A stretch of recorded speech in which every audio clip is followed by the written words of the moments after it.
Welcome once again, everybody present here. After introducing the chapter in first video lesson, Socialism and the Russian Revolution. Now here we are with the second video, and here we will discuss about the further topics of this chapter. Now let us have that what does this chapter deals about. Sudden change in the society occurred after the French Revolution, which was dominated by the church and the aristocracy and divided into states and orders. You have just read about the French Revolution. In French Revolution, you are already knowing that this revolution had occurred against the monarchical rule, the absolute monarchical rule of the France, and it was the beginning of the first time in the world towards the democracy. It was first step forward toward democracy. First time it was talked in this democracy that individuals have some rights. Individuals should have rights of freedom of speech. Individuals have right of equality before law. But what types of society was there in France in monarchical rule? You might see that the church, the clergy, the nobility, the aristocracy people had much power. They were dominant in the society, and they were also deprived of paying any taxes.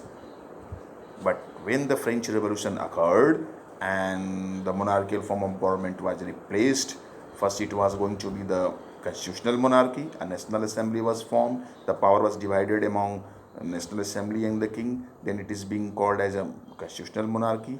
Constitutional monarchy means the king will be no longer free to pass the orders as usually used to do earlier one. But when there was the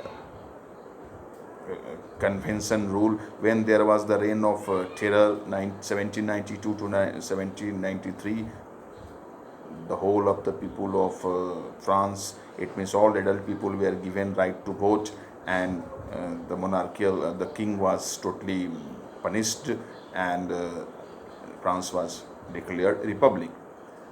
But after that, the Robespierre was killed by guillotine machine, and then there came directory rule, and after that instability of directory rule, Napoleon Bonaparte took control of the France. It was going to be the 1848 when France was totally became a fully democratic country.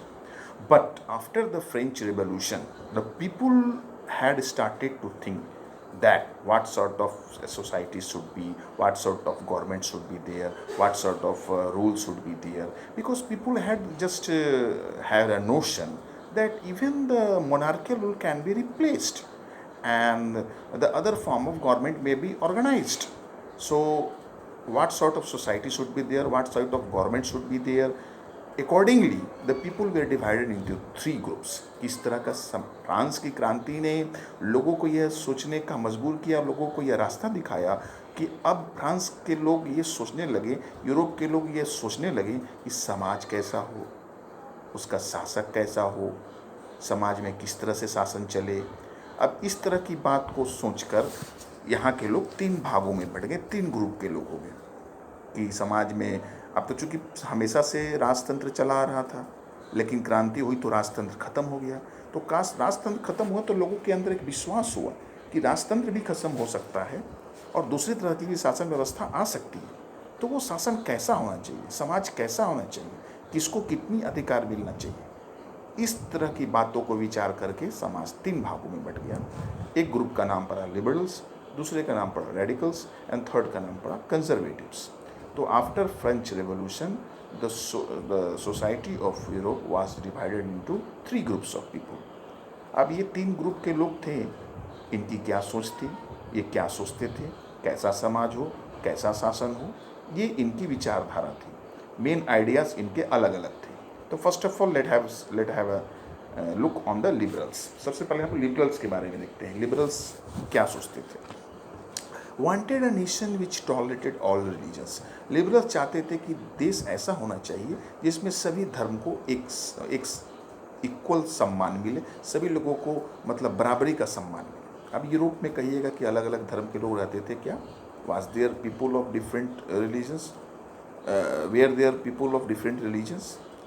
तो वहाँ पर religion Christianity ही था mainly Europe में, लेकिन उनके way of worshipping, पूजा की पद्धति अलग थी। और ये पूजा की पद्धति अलग होने के चलते क्रिश्चियन धर्म दो भागों में बटा हुआ था, Protestants and Catholic. Protestants and Catholic, protest माने होता है विरोध करना। मेडिएवल पीरियड में क्रिश्चियन रिलीजन में बहुत बुराइयाँ आ गई थी और उस बुराइयों की उसमें बहुत कमियाँ आ गई थी। जो पादरी लोग थे वो बहुत मतलब अपना सही आचरण भूल चुके थे और वो बहुत भोग विलासी हो गए थे। तो इसका विरोध करने के लिए मार्टिन लूथर आए थे और मार्टिन लूथर ने इसका विरोध किया था और फिर उसने अपनी पुस्तकें छापी और धर्म का एक नया रूप दिया, एक नई व्याख्या प्रस्तुत की कि इस तरह से होना चाहिए। तो उनके मानने वाले लोग क्रिश्चियनिटी में प्रोटेस्टेंट्स कहलाए मार्टिन लूथर के, और जो पुराने थे वो कैथोलिक रह गए। इंग्लैंड जो है वो प्रोटेस्टेंट्स क्रिश्चियनिटी का मतलब वहाँ के लोग रहते हैं। तो अब लिबरल्स जो थे, they wanted a nation which tolerated all religions, मतलब सभी तरह के धर्म के पूजा पद्धति को मानने वाले लोगों को बराबरी का उस देश में अधिकार मिलना चाहिए। They were against the uncontrolled power of the dynastic rule. ये जो लिबरल्स थे ये सबसे पहले ये चाहते थे कि देश के अंदर कोई भी खानदानी शासन न चले, राजा का बेटा राजा, राजा का बेटा राजा न बने, और उसका निरंकुश शासन न चले, माने राजतंत्र के विरोधी थे। इनकी दूसरी विचारधारा थी कि they were against the monarchial form of government. ये राजतंत्र के विरोधी थे लिबरल्स। ये चाहते थे a nation which tolerated all religions. Second, their idea was that they were against the monarchial form of government. They wanted rights for individuals. ये नागरिकों की अधिकार की बात करते थे कि नागरिकों को अधिकार मिलना चाहिए, ऐसा देश होना चाहिए, ऐसा शासन होना चाहिए जहाँ सभी नागरिकों को कुछ बेसिक राइट्स मिलने चाहिए। फोर्थ, वो क्या चाहते थे? They urged for an elected parliamentary government subject to laws interpreted by a well trained judiciary that was independent of rulers and officers. चौथी बात जो वो चाहते थे कि प्रजातांत्रिक सरकार बने, सरकार जो बने वो इलेक्टेड मेंबर से बने, लोग उनको चुन कर भेजे, एक संसद में चुन कर जाए, उससे गवर्नमेंट बने और वहाँ कानून का शासन चले, शासन कानून का चले जो संविधान में लिखा हो, और वो जो कानून है उसके ऊपर किसी शासक या किसी कर्मचारी का हक न हो, सभी को न्याय मिले। तो they were in favour of parliamentary form of government subject to the laws, कानून, लॉज माने कानून, interpreted by well trained judiciary माने वहाँ न्यायपालिका भी होनी चाहिए और इंडिपेंडेंट होनी चाहिए, और देश में हर व्यक्ति जो है वो स्वतंत्र हो और उसके ऊपर किसी शासक या किसी कर्मचारी का मतलब शासन न चले। ये उनकी एक विचारधारा थी। नेक्स्ट उनका जो आइडिया था, they were not democrats because they did not believe in universal adult franchise. तो they were not in favour of universal adult franchise, मतलब सभी लोगों को वोट देने के अधिकार के पक्ष में वो नहीं थे। They were only favour that only rich people should be given the right to vote. उनका ये मानना था कि डेमोक्रेटिक फॉर्म ऑफ गवर्नमेंट बने, पार्लियामेंट्री फॉर्म ऑफ गवर्नमेंट बने, वहाँ एक कानून का शासन चले, जुडिशरी हो, वेल इंडिपेंडेंट जुडिशरी हो, not should be judiciary under the control of any rulers and officials, but they were not in favour to give the right to vote to everyone. They were only in favour to give the right of vote, right to vote to only rich people. वह केवल यही चाहते थे कि धनी व्यक्ति ही सरकार बनाए, धनी व्यक्ति ही वोट दे, गरीब और महिलाओं को वोट देने का अधिकार न मिले। So they were not fully democrat, इसलिए पूर्ण तरह से प्रजातांत्रिक वो नहीं थे। Next the group of people were radicals. Radicals क्या चाहते थे? They disliked concentration of property in hands of a few. Radicals का कहना था कि प्राइवेट प्रॉपर्टी रख सकते हैं, they were not against the private property के विरुद्ध नहीं थे, but they were against the concentration of property in few hands. लेकिन वो लोग ये नहीं चाहते थे कि समाज में अंदर कुछ ही व्यक्ति धनी बने, कुछ ही व्यक्ति के पास धन जमा हो जाए, कुछ ही व्यक्ति लाभ कमा ले, वही धनी बन जाए। No, private property should be there but it should not be concentrated in few hands. दूसरा उनका विचार क्या था? The radicals wanted that the government should be based on majority of the population. वो चाहते थे कि सरकार कैसी होनी चाहिए देश के अंदर, देश के अंदर कैसी सरकार बननी चाहिए, देश के अंदर वैसी सरकार बननी चाहिए जिनकी जनसंख्या उस देश में सबसे ज़्यादा हो, उस देश के अंदर जिस कम्युनिटी की मेजोरिटी हो, जिसका वहाँ बहुमत हो, उसी के आधार पर वहाँ की सरकार बने। तीसरा, they oppose the privileges of great land owners and wealthy factory owners.